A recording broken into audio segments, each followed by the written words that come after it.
Tout de suite, le sociologue et historien Benjamin Stora est l'invité du Grand Angle ce vendredi.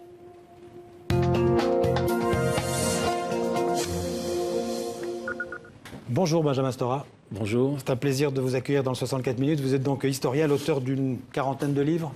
C'est ça, oui, tout à fait. Alors, notamment sur la guerre d'Algérie, sur les relations entre les Juifs et les musulmans, sur la mémoire ou les mémoires de ces relations souvent complexes entre la France et l'Algérie. L'Algérie qui est le pays où vous êtes né, qui est au cœur de votre travail d'historien. Vous êtes aussi un spécialiste de l'histoire coloniale et de l'immigration et depuis 2014, président du Conseil d'orientation du Musée national de l'histoire de l'immigration. C'est à la Porte Dorée à Paris. Et puis votre mandat vient d'ailleurs d'être renouvelé pour 3 ans. Alors justement, Benjamin Stora, ça tombe bien. Pourquoi ces questions de colonisation, de guerre d'Algérie ou de l'immigration, d'ailleurs, sont si sensibles en France et parfois, on a envie de dire, presque encore tabou?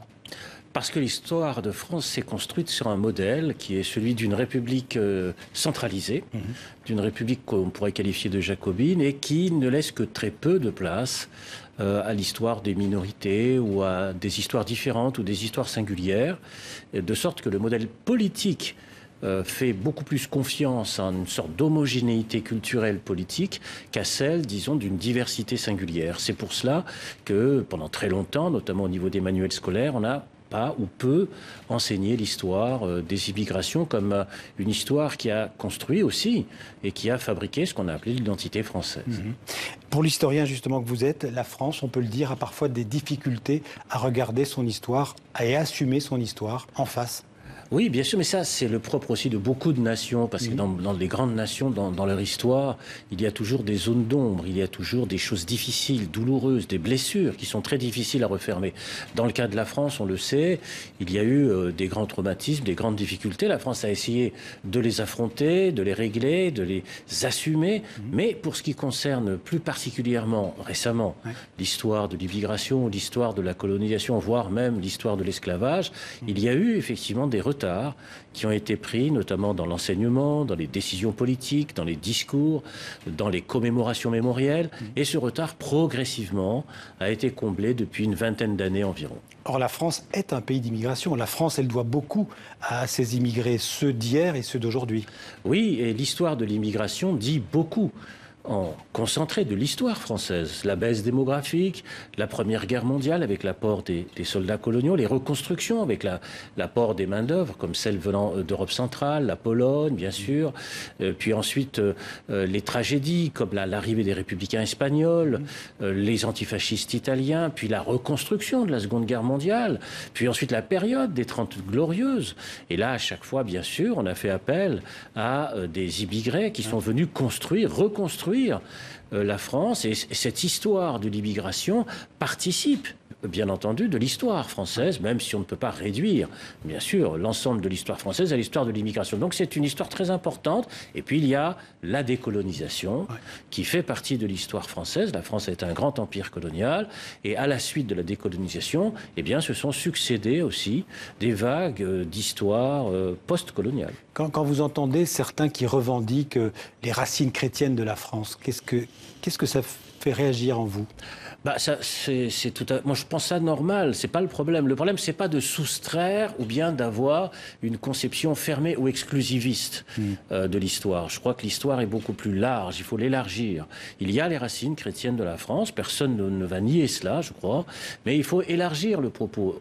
Et il y a d'autres histoires qui viennent dans cette histoire à la fois en contradiction et aussi en l'alimentant. Il y a eu, à travers aussi, je le dis là très rapidement, dans ces vagues migratoires, il y a eu aussi des oppositions, il y a eu aussi des conflits, des difficultés, du racisme, bien entendu.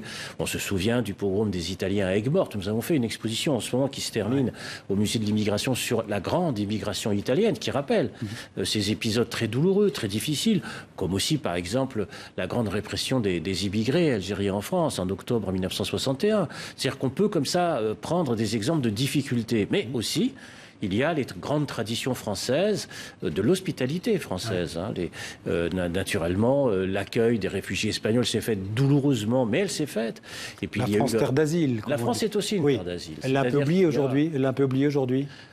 quand on voit l'actualité. Il faut sans cesse lui rappeler. Ouais. Il faut sans cesse lui rappeler. C'est la tâche aussi des historiens que de sans cesse remettre en chantier toutes ces grands problèmes d'histoire. On va reparler d'immigration, mais un mot encore sur la guerre d'Algérie, parce que vous avez beaucoup écrit sur la guerre d'Algérie, notamment un livre sur la guerre des mémoires.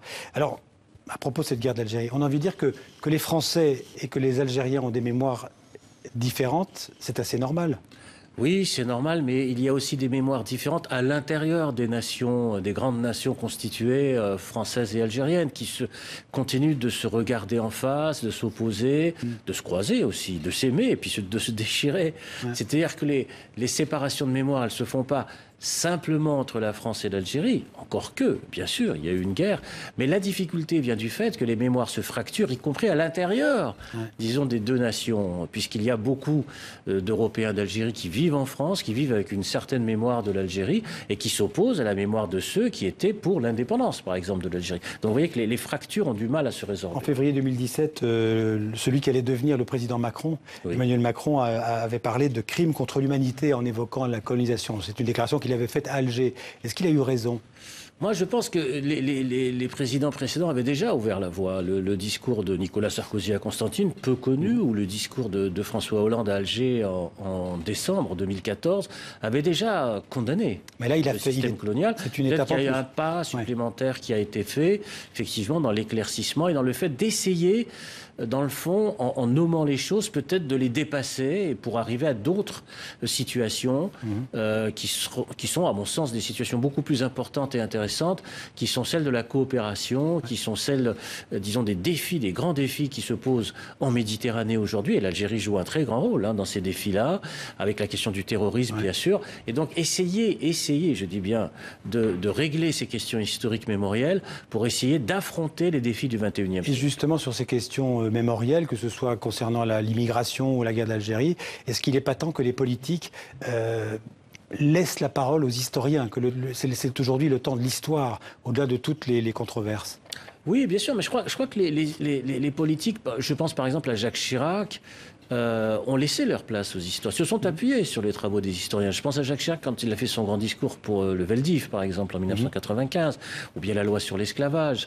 Donc il y a quand même eu cette façon, disons, de regarder le travail des historiens. Et puis en même temps, il y a eu la loi sur la colonisation dite positive en 2005, aussi sous Jacques Chirac, ce qui nous fait constater, nous fait dire qu'il y a quelquefois, disons, la façon d'utiliser les historiens dans un sens, disons, d'apaisement, d'éclaircissement, d'exploration, et puis une façon d'utiliser les historiens, mais ce n'est pas simplement le cas de la France, ça se passe aussi dans d'autres pays, dont l'Algérie, c'est-à-dire utiliser les historiens à des fins de légitimation politique, à des fins, disons, de service politique, en tant qu'acteur qui se légitime par des récits historiques l'histoire dans le sens voulu par les dirigeants, quoi. Voilà, on se sert de l'histoire à la fois pour se légitimer et pour offrir des récits qui permettent de se légitimer comme acteur principal. On a évoqué tout à l'heure l'immigration, alors sans vouloir faire d'amalgame, mais la question est difficile, mais le terrorisme islamiste, il a été évoqué récemment, encore cette semaine, par le président Macron.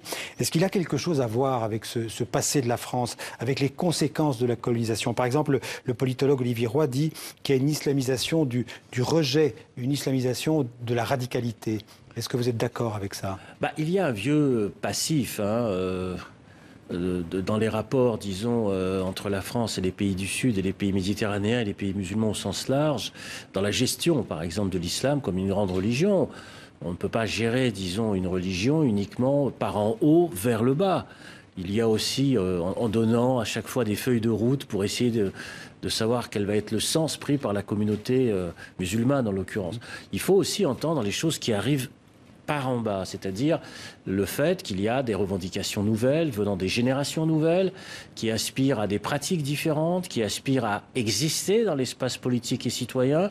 Donc c'est dans cette sorte de va-et-vient que doivent se renouveler précisément les rapports qu'entretient la France avec l'islam. Ce qui ne semble pas être le cas parce que là on est dans des héritages, dans des tendances lourdes où il y a une gestion par le haut, par l'État, de ce qui constitue effectivement cette grande religion, l'islam, bien entendu.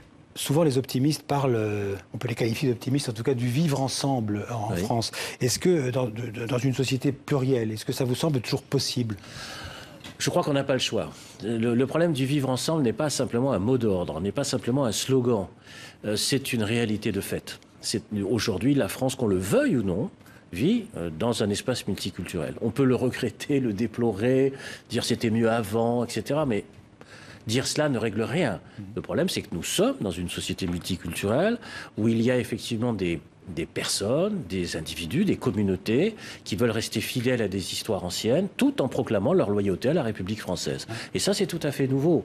Depuis 20 ou 30 ans, c'est un défi nouveau qui est posé à la France et il faut prendre en charge, disons, cette situation nouvelle. Donc, ce n'est pas un problème de slogan, ce n'est pas une définition théorique, c'est une façon d'être. Nous sommes aujourd'hui dans cette situation. Alors, je le disais, vous êtes un des responsables du Musée national de l'immigration.